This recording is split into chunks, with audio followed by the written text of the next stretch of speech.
अध्याय 11। श्री गणेशाय नमः। श्री सरस्वते नमः। श्री गुरुभ्यो नमः।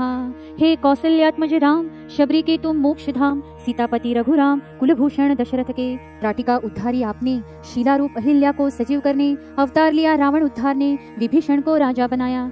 जो भी है इस ब्रह्मांड में आपका सत्य रूप, उसमें आपके समान नहीं जग में किसी की प्रतिष्ठा।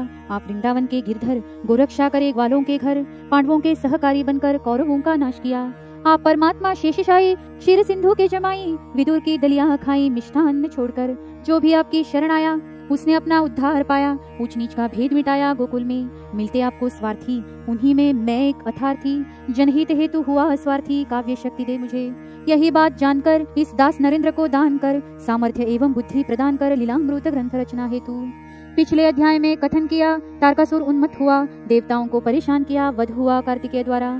इस अध्याय में करता हूँ कथन भगवान श्री कृष्ण का मथुरा आगमन, ब्रह्मवैवर्त पुराण का महान प्रसंग सुनिए। स्वप्न ऐसा देखा कंस ने, मथुरा में आतंक मचाया किसी ने, लाल वस्त्र पहने हैं जिसने, एक वयोवृद्ध बुढ़िया, लाल रंग की माला विभिन्न फूलों की गले में डाला, हाथों में खप्पर लोहे का गोला, घूमती यहाँ वहाँ। अग्नि की वर्षा का प्रहार हो रहा उसका, कोलाहल कौवों और गिद्धों का नगर में चारों ओर, उल्लू गधे चीलों का नगर में मुक्त संचार उनका, लोमड़ियों और कुत्तों का कर्कश क्रंदन हो रहा।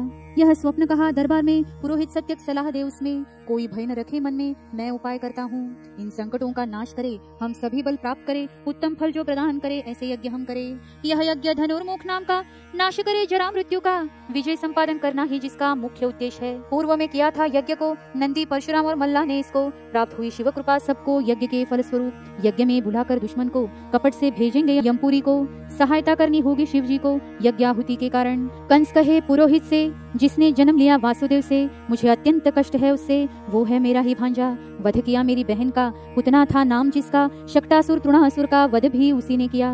पुरोहित बोला कंस को, शत्रु नहीं पहुंचा युवावस्था को, तब तक बुलाकर उसको स्वयं वध करे उसका। मल्ल युद्ध को ललकारे, लातों मुक्कों से प्रहार करे, कितना प्रहार सहन करे वह छोटा बालक। कंस कहे पुरोहित को, उत्तम सलाह दे मुझको, अगर मार दूं मैं कृष्ण को तो त्रिभुवन में नाम होगा, तब तीनों लोकों में होगा प्रसिद्ध मेरा नाम होगा, सातों द्वीपों का स्वामी बनूंगा मैं स्वयं। स्वर्ग के देवेंद्र को मारकर मैं उसको प्राप्त करूंगा, इंद्रपद को देवों का राजा बनकर। अच्छा सुझाव दिया तुमने, जाकर कोई लाओ उन्हें, बड़ा है अभिमान जिन्हें उन बलराम और कृष्ण को। देखिए श्रोताओं कैसे होती विनाश काले विपरीत बुद्धि, कैसे करती दुर्बुद्धि नुकसान अपना। कृष्ण से शत्रुता उसकी थी जानकारी इसकी, ले रहा परीक्षा विष की दुर्बुद्धि के कारण। अगर वानर पीले मदिरा को दुर्बुद्धि नियंत्रित करे उसको, तब स्वयं के विनाश को समय कितना लगे। ऐसे दुर्बुद्धि व्यक्तियों के पास नहीं होती सज्जनों के साथ, इसलिए होता घात स्वयं के हाथों। साथ रखे दूरदृष्टा को या दूरदृष्टि हो हमको, नित्य सकारात्मक विचारों को हमेशा आश्रय दे। करने वाले हमें सहकार अवश्य हो ईमानदार, सात्विक और होशियार ही रहे साथ। जो करे चाटुकारिता ऐसे का सहारा है मूर्खता, समुख स्पष्ट जो कहता वही सच्चा मित्र समझो। स्वार्थी जो लोग होते वे अपना स्वार्थ देखते, उनके कोई संबंध न रहते आपके भले बुरे से। इसलिए पकड़े सद्गुरु चरण, उनका उद्देश्य शिष्य कल्याण, जाने न दे उनका वचन वाम मार्ग को। आदेश दिया अक्रूर को, लेकर आओ श्री कृष्ण बलराम को, कंस का आदेश न मानने को धैर्य किसी का हो। मानकर कंस आज्ञा को लाने बलराम कृष्ण को, निमंत्रण भेज सभी राज्यों को, बुलाए राजा महाराजा। यज्ञ की पूर्व तैयारी के लिए कई सेवक नियुक्त किए, विशाल मंडप निर्माण किए यज्ञ हेतु।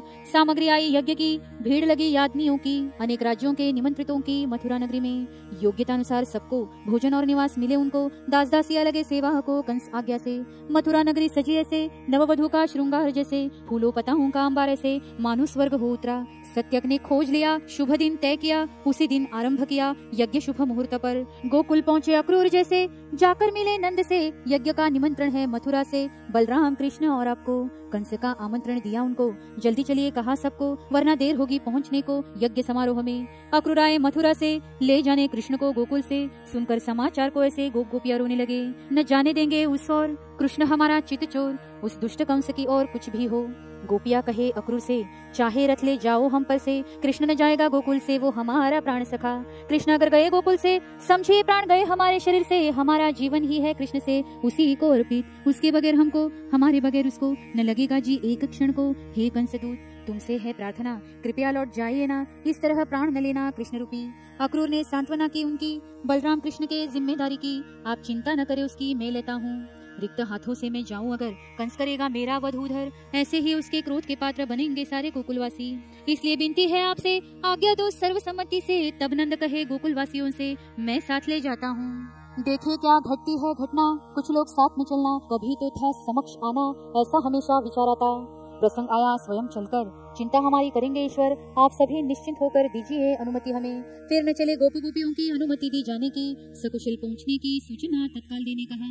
बलराम श्री कृष्ण और नंद को संग और कुछ लोगों को अक्रूर लेकर इन सबको चला मथुरा की ओर। रथ आया मथुरा नगरी, लगे दूसरे इंद्रपुरी, सारे मार्ग रंगोली भरी रंग बिरंगी। नगरवासी करे सुंदर दिखावा, सुंदर वस्त्रों का पहनावा, गहने अलंकारों से सजाया, महिलाओं ने स्वयं को कृष्ण आगमन की सूचना पहुंचाई। नगरवासियों ने जब पाई, सबकी भीड़ उमड़ आई कृष्ण को देखने। इन सब में थी खड़ी वृद्धा एक कुबड़ी, जिसने थी हाथों में पकड़ी चंदन की कटोरी। सब लोगों को देखकर कृष्ण ने रथ रोकर सबकी ओर स्मित हास्य कर सबका मन जीता।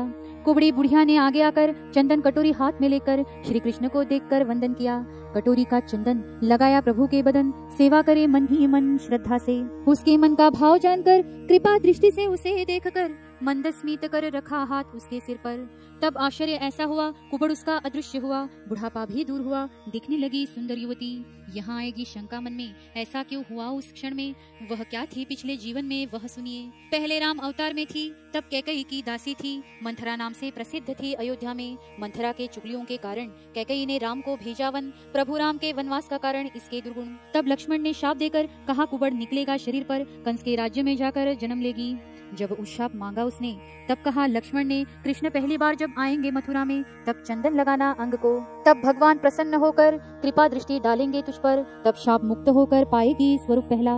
किए कर्मों का भोग उसे कुबड़ी होकर मिला ऐसे, पुण्य संचित हुआ जैसे तब हुई दोष मुक्त। जैसा कर्म संचित अपना, वैसा ही पड़ता भोगना, इससे नहीं किसी को बचना, हो कोई राजा या रंक। कर्म करते हुए विचार नहीं, गलत है या सही, करता मन को भाता वही, भला बुरा भूल कर। अनेक संतों की है वाणी, जो भी हमसे हुई करनी, वही जन्म का कारण बनी संचित रूप में। यही संचित फिर जन्म दिलाता, भले बुरे का हिसाब कराता, सुख दुख नसीब में लेकर आता, जमा खर्च के रूप में। हम नहीं चाहते कभी दुख, सोचते हमेशा मिले सुख, परी लिखा नसीब में जो कुछ वह तो भोगना ही पड़ेगा। पिछले जन्मों की गलतियों की सजा मिलती है उनकी, इस सजा को कम करने की युक्ति बताते सद्गुरु। किसी का स्वप्न में भी बुरा न सोचो कभी, तुम जियो सहायता करो दूसरों की भी, यह उनकी शिक्षा। देखो इस तरह जीकर दरिद्रता जाएगी निकल कर, सद्गुरु काढ़ सिद्ध की शपथ लेकर कहता मैं विश्वास पूर्वक। कुब्जा लगे श्री कृष्ण चरणों में, श्रद्धा युक्त भाव मन में साष्टांग दंडवत किया उसने भगवान श्री कृष्ण को। तब विदा श्री कृष्ण से लेकर आनंदित हो गई निकलकर, रथ चला मथुरा के मार्ग पर आगे आगे।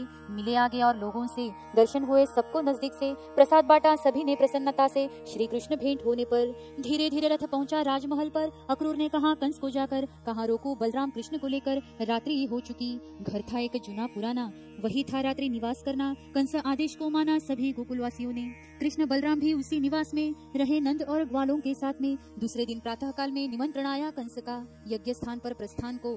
कृष्ण बलराम थे तैयार जाने को, नंद और ग्वाले थे संग को। कृष्ण संवेद यज्ञ के रक्षण को किया था नियुक्त, मल्लों को धारण कर शस्त्रों को पहरा दे रहे थे। अनेक देशों से आए थे, राजा महाराजा पधारे थे, सभी देखने खड़े थे कौन है कंस का काल। मंत्री सेनापति सरदार खड़े थे अपने अपने स्थान पर, असंख्य थी वहाँ पर प्रजा उपस्थित। यज्ञ मंडप खचाखच भरा था, चींटी प्रवेश को स्थान न था। मध्य भाग में कंस बैठा था रत्न जड़ित सिंहासन पर, मंडप में था धनुष रखा, सभी राजाओं ने परखा, प्रयत्न हुआ सबका असफल। रिवाज था उस यज्ञ का, धनुष रखा था शिव जी का, जो भी चढ़ाएगा प्रत्यंचा वो कंस शत्रु होगा। कृष्ण आने पर दिया उन्हें धनुष की प्रत्यंचा चढ़ाने, जैसे ही प्रत्यंचा चढ़ाई कृष्ण ने, धनुष के 2 टुकड़े हुए। तुरंत शस्त्रधारी दौड़े, जिधर श्री कृष्ण थे खड़े, सावधान होकर छोड़े कृष्ण ने सुदर्शन। अनेक योद्धा आए दौड़कर श्री कृष्ण पर आक्रमण सोचकर, सभी को यमलोक पहुंचाकर सुदर्शन ने कमाल की। यज्ञ मंडप में मची भगदड़, सभी भागने लगे डरकर, प्राण गवाए अनेक नर उस भगदड़ में। युद्ध आरंभ हुआ मंडप में, बलराम कृष्ण थे संग में, यादव वीर भिड़े युद्ध में कंस की सेना पर।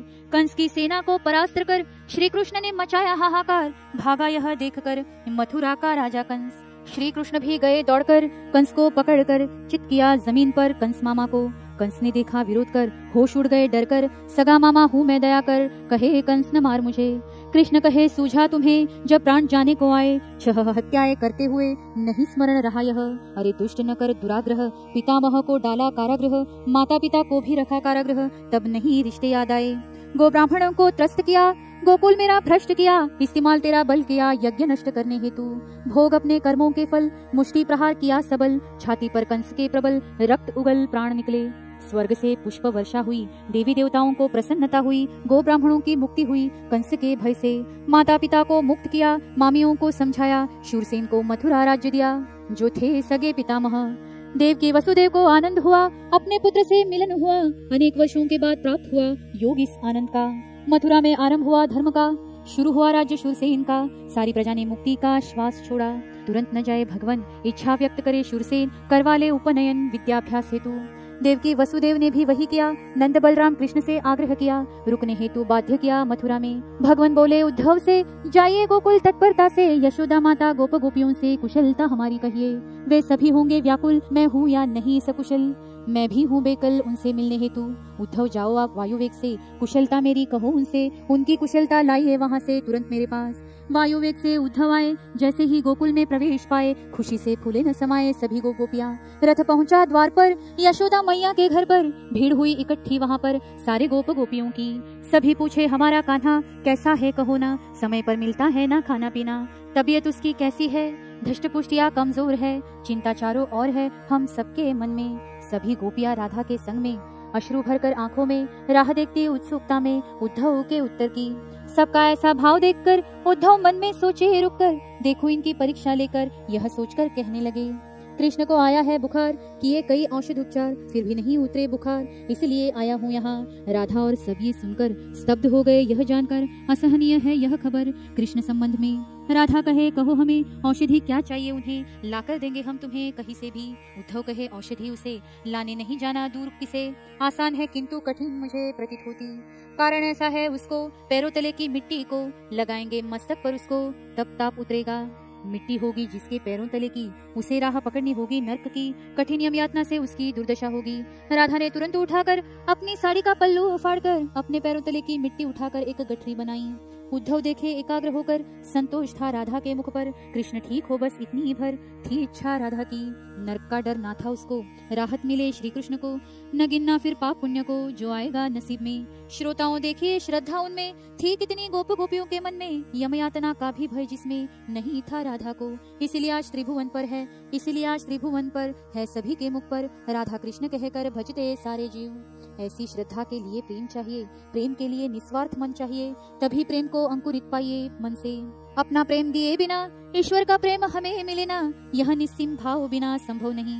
कुछ न मांगो ईश्वर से, केवल करो प्रेम मन से, फिर मांगना आवश्यक नहीं उसे, पूरी करे सारी इच्छा। ईश्वर आशीर्वाद मिला जिसे, कभी कमी ना होगी उसे, मांगना कभी किसी से पड़ेगा नहीं। चरण रज बनो प्रभु के, श्रद्धा से हो जाओ उससे, तब दासों के दास बन के भक्ति के कारण। भक्त गोरा कुम्हार उसके लिए मिलाए मिट्टी के ढेर, ऐसे ही भरा खेती का कर दामाजी पंत के लिए। चोखोबा संग लगे जानवर खींचने, सावता की सब्जी चुने, भक्त पुंडलिक से मिले खड़े हैं ईंट पर। ईश्वर भूखा है भाव का, बंधन नहीं जात पात का, ना ही भेद स्त्री पुरुष का उसकी भक्ति में। संतों ने यह किया और वही तुम्हें कहा, प्रयत्न तुमने किया तभी होगी प्रतीति। इस लीलामृत ग्रंथ पठन में श्रद्धा बढ़े भक्तों के मन में, यही विनती आपके चरण में करे नरेंद्र दास। इति 11 समाप्त। जगत गुरु नरेंद्राचार्य महाराज की जय, सद्गुरु काड़ सिद्धेश्वर महाराज की जय, संत शिरोमणि गजानन महाराज की जय, आद्य जगत गुरु रामानंदाचार्य महाराज की जय, सियावर रामचंद्र की जय, परम पूज्य कानिफनाथ महाराज की जय।